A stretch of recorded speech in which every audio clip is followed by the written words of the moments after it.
What's going on, guys? So today is essentially going to be about the Nano Plus and me and my initial thoughts as a professional photographer and just as a drone pilot after around 2 weeks. So this is the Nano Plus, this is a Mini 2, this is an Evo 2 Pro 6K Enterprise, and an Evo 2 Pro Standard. So first off, this drone definitely has grown on me a bit. I would say as an overall drone, Autel did a really good job, especially with the later firmware updates. There are some things that still need addressing. They definitely need to add a gimbal smoothness setting for this drone, similar to the Fly app. They definitely need to improve and tweak the gimbal speed settings, because even at 0, the gimbal still moves when really it should barely move at 0 at the lowest settings. So little things like that kind of hinder flying this, as well as the Mini 2. So the Mini 2 definitely wins in flying and being smoother to fly in the air and just having more finesse and control. But with that said, this is going to do better in low light. Again, if you can't really fly the drone cinematically or really well because you're kind of limited on some of the controls to finesse the drone, and the Fly app has that much more. It has EXP settings now. You have different parameters for cine and sport and normal mode. This does as well, but it's very limited. We basically just have the gimbal speed and the turn speed, which is essentially the yaw speed. So I would say Mini 2 definitely is superior to flying and flying smoother. So there's that, but this is gonna shine in low light. That video that I posted, I'll put a link below for the night footage, was really pretty impressive, but it was not as impressive as the Evo 2 Pro 6K. The Evo 2 Pro 6K still outshined this guy, I would say by a lot actually. Maybe it can hang, but this still looks so much more buttery, beautiful, smooth kind of footage, and there's no noise at all. And with this, there's noise in the corners especially. Even when I'm shooting 100 ISO JPEG, there's noise and kind of artifacting going on, whether or not it's the 50 megapixel JPEG only or the JPEG and RAW JPEGs when you're shooting. There's just some kind of unpleasant stuff going on in the image, in the corners especially, that for me as a photographer, if I had to print it, I really wouldn't feel that comfortable with stuff like that going on. And the raw files out of this thing, as of now, have a really horrible color cast that can be very tricky to work with, honestly. Sometimes it's just a little tweaking of the yellow hue slider in Camera Raw plugin, for example, in Photoshop. Some people were saying that they can go ahead and basically get normal looking images because the profile can handle it out of Capture One Pro version 22, I believe, the latest, but I haven't tried that yet because I don't have the latest version of Capture One. And that's a kind of big thing, because when you're buying a drone and you're flying a drone and you want to open up a raw file and it looks like doo-doo, guess what? It's not really wanting you to keep on flying it and dealing with an issue. So there is that. That's a somewhat serious complaint, but Autel can address that, I'm sure, relatively easily. I just hope they do, because again, you buy this drone and you're flying it, the footage looks great, but when you're flying in video mode, for example, and you can't really finesse the drone flying-wise the same way you can maybe a Mini 2 or even the Evo 2 Pros or a Mavic 3, for example, a lot of the other drones, Air 2Ss, Mavic 2 Pros, they're just gonna fly better. And even though this has the ability to fly, it doesn't have the controls in the app built in yet. So as of now, there's some little bugs. Rocket mode essentially needs the parameters changed. The height settings are basically going on top of the height you're already at, so you can break the legal 400-foot limit. So they have little tweaks like that. It really needs a histogram. As I said, again, it needs gimbal smoothness settings. It needs some yaw smoothness settings. What else? It resets the grids every time you turn them on and enable them for some reason. So whenever I put in a new battery, they always turn off. I got to go ahead and return them back on, which not huge, but little things like that that become a bit frustrating, but it is a new drone. I'm completely aware of that. Autel did a really great job, but I do not think it flies as well as the Mini 2. It does fly great. I wouldn't say it flies great. I would say it flies well enough, but it does not fly like the Mini 2. So to me, this still is a better drone in a lot of ways. Definitely not a better drone at low light. But then there's another little conundrum that I kind of talked about in one of my videos. As you see on the Nano series, the GPS module unit is basically right above this Autel logo. So essentially, I don't know if I have a strobe, but I got a little piece of Velcro from the strobe. It's essentially right. So if I put a strobe right here, which is basically where it should be to be centered perfectly, and I confirm this with Autel, you're essentially right on top of the GPS module. So if that's the case, and you're flying at night to get really amazing night footage out of this drone, because that's where this thing kind of shines, in my opinion, out of the video for low light, you can't legally do it because you don't have a strobe attached. And I know people will say you can put it at the tail or maybe the front or side or something, but just be aware that you're supposed to have one for other aircraft to see on the top. And there really isn't a lot of places on here that you want to put it to kind of exude confidence, essentially. So it's not going to give you a lot of confidence with this thing over the GPS module. It's not going to give you a lot of confidence towards the tail end where it may be tail heavy unless you counterbalance it up here.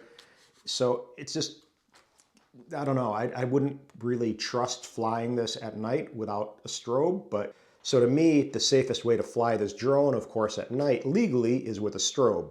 But when I spoke to Autel, they basically said the safest way to fly this is with nothing on top of it. So it kind of leaves us in this weird little situation where how do we really take advantage of this at night if we can't safely put a strobe on this?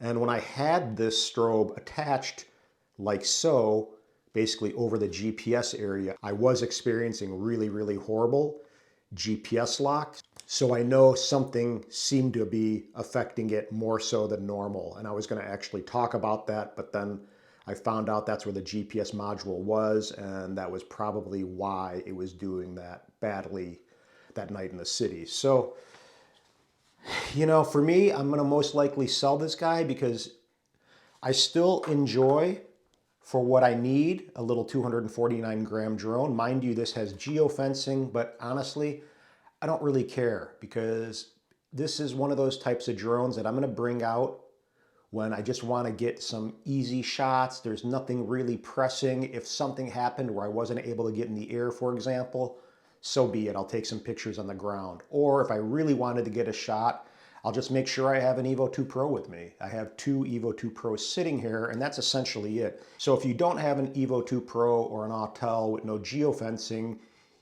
in your collection or in your drone toolbox, then guess what? This drone is perfect. So even despite some of its little issues that it's having, it still is a great drone to get up and not have to worry about geofencing issues, and will allow you to fly freely, of course legally too.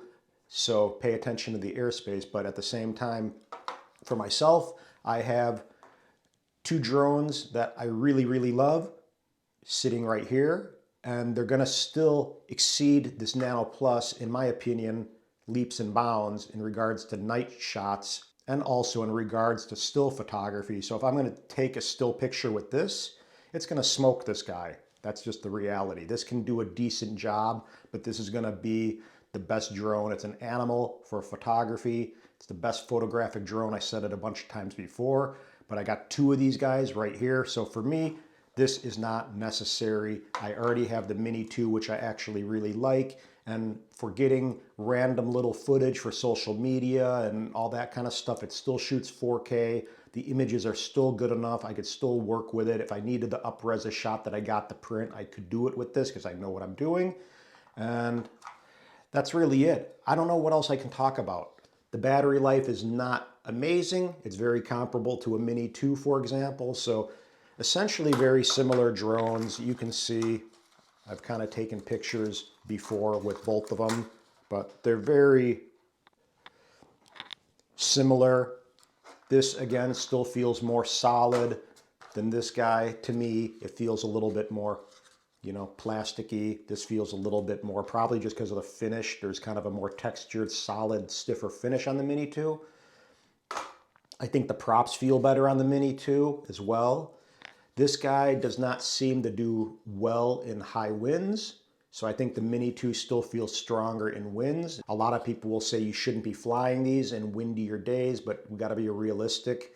There's a lot of times where if we're gonna travel with the drone, the winds may pick up a little bit. 25 miles an hour is not that high of a wind speed, but this seems to struggle a little bit more than the Mini, but it seems to handle. I haven't really run into any major issues with this thing, other than the fact that I don't feel the altitude when I'm going up on the left stick. If I'm trying to gain altitude in a shot, it does not seem to really do it smoothly. It doesn't seem to match the other sticks. So I think there is just some room for refinement with a lot of the flight controls and characteristics of this guy.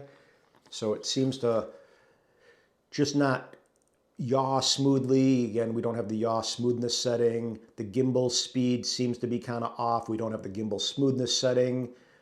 The ascent and descent kind of thing seems to be slow and not responsive to me. Say I'm doing an orbit and I'm trying to gain altitude at the same time.